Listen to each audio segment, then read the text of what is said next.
One night, Brett and Ruby were driving home from visiting her parents' house that weekend since it had been her mother's birthday.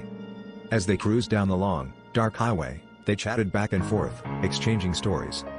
"Did you know that there is an urban legend about this highway?" Ruby told her husband. "They say a long time ago, a little girl went missing from her home, was kidnapped by a local, and never returned."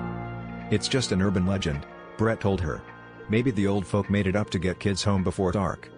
"Well, I think it's true," Ruby pouted. The radio, playing soft music in the background, faded and blared crackling static. "What's wrong with the radio?" Ruby sighed, trying to find a station that would come through. "It's probably just electrical interference," Brett rationalized.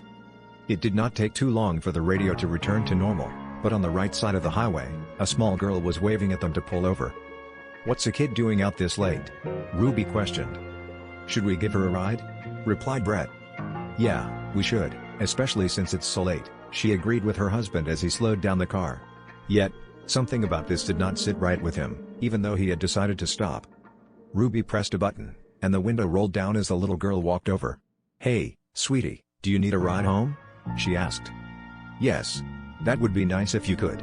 I stayed outside for too long, and my mom is probably worried about me," replied the girl with gray eyes and red hair. The girl got into the back seat, sitting in the middle. "So, what's your name, kiddo?"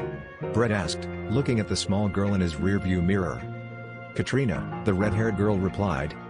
The girl then began pointing at different back roads that Ruby did not know existed, and she grew up in this area. The last one they turned down was a long dirt road overgrown with nature. There, at the end, was an old, dilapidated cabin. Concerned, Ruby turned to ask Katrina if she was sure this was right. Since it was dark, the roads may have looked different, only to see that the small girl was no longer there. "Huh? What is it, Ruby?"